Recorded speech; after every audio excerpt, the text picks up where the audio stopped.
কিন্তু তর্কে যাই না, কিছু শিখার জন্য চেষ্টা করেছি। যাই হোক, সেটা আমাদের নিজের মধ্যেই আমরা রাখবো। এবং আমি আরেকটি কথা বলতে চাই, আমাদের বাবাজি আছেন, নরেশ বাবাজি, ওনার একটি ধাম আছে, আমি সোশ্যাল মিডিয়ায় দেখেছি, হয়তো কোনোদিন গুরুজি কৃপা করলে আমি যাওয়ার ইচ্ছা করবো। তো আমি নরেশ বাবাজিকে অনুরোধ জানাবো আমাদের মহাসংঘের পক্ষ থেকে, যদি আপনার এই ধামে গুরু দাসজির কোনো অমৃত বাণী বা কোনো গ্রন্থ আপনার প্রয়োজন হয়, আমাদেরকে আপনি একটু নক দেবেন, যেন আমরা আপনাদেরকে আপনার ওই ধামে আমরা স্থাপন করতে চাই। আমাদের এই প্ল্যাটফর্মটা, আমি আরেকটি কথা বলে যে আমাদের এই মহাসংঘ প্ল্যাটফর্মটা শুধু ধর্ম প্রচারের জন্য, শুধু গুরু দাসজি কি বাণী বলেছেন, স্বামী শিবানন্দ মহারাজজি কি বাণী বলেছেন, আমরা কিন্তু জানি না। এটা আমরা অনেক চেষ্টার মাধ্যমে আমরা এই জেনারেশন আমরা বাবাজিদের কাছ থেকেও কালেক্ট করে এটা বাংলা বাণী উচ্চারিত করে আমরা এটা প্রচার করতে চাই। যতটুকু আমাদের সাধ্য অনুসারে যতটুকু হয় আমরা প্রচার করতে চাই। তো এখানে যারা বাবাজিরা আছেন, আমার সকলকে অনুরোধ, যেন যে গ্রন্থের বাণী বা প্রচার করতে চেষ্টা করেন, আমাদের সাথে কথা বলবেন, আমরা আপনাদেরকে সর্বদাই চেষ্টা করবো সার্বিক সহযোগিতা করার জন্য। কেননা আমাদের এই মহাসংঘ, বাংলাদেশ অধিবাসী মহাসংঘটাই আমরা তৈরি করেছি যেন আমরা সঠিক বাণী, সঠিক যে গুরুজি যে বাণীটা বলে গিয়েছেন, আমাকে যেই দিক নির্দেশনা দিয়ে গেছেন, সেটা যেন আমি জানতে পারি, আমি বুঝতে পারি। আমরা কিন্তু একদিন অন্ধতে ছিলাম, আজকে কিন্তু উজ্জ্বলিত, যেন আমাদের ঘরে ঘরে সুশিক্ষিত হয়েছি, এজন্য আমাদের ঘরে ঘরে আজকে ভজন গাইতে পারি।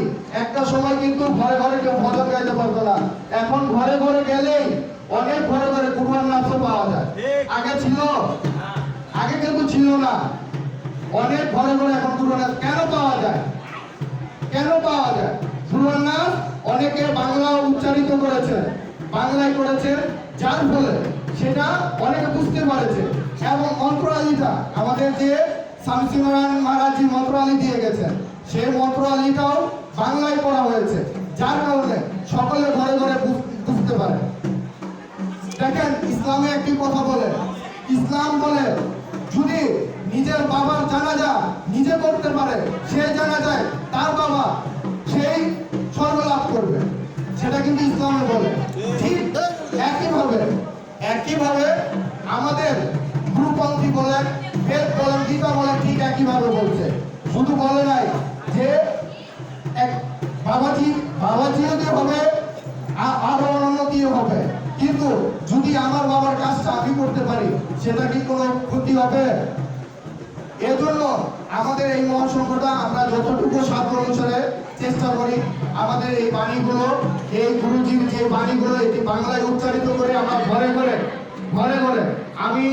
আমি আশা রাখি আমার এই মহাসংঘ একদিন ঘরে ঘরে এই বাণীগুলো আমরা পৌঁছে দেব। আমি এই বিশ্বাস রাখি, আমাদের এই বিশ্বাস রেখে আমাদের এই বাংলাদেশ অধিবাসী মহাসংঘ তৈরি করেছে।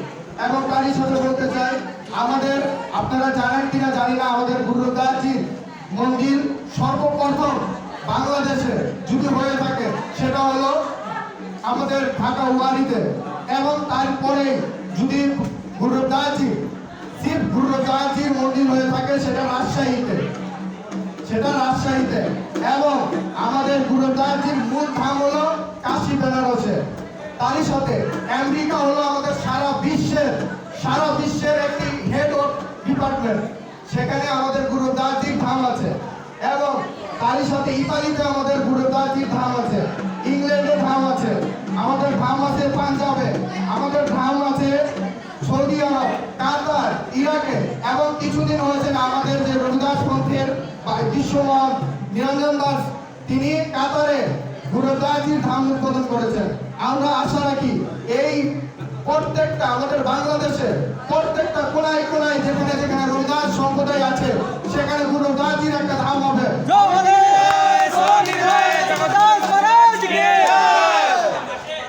এবং তারই সাথে গুরু দাসজির কেউ যদি কোনো ধাম করতে চান, আমাদের এই বাংলাদেশ অধিবাসী মহাসংঘের পক্ষ থেকে আমরা সর্বদাই চেষ্টা করবো সার্বিক সহযোগিতা দিয়ে আপনাদেরকে সহযোগিতা করার। এরই সাথে আমি আমার বক্তব্য শেষ করছি। আমার কথায় যদি কোনো ভুল আমাকে ক্ষমা সুন্দর দেখবেন। মানুষ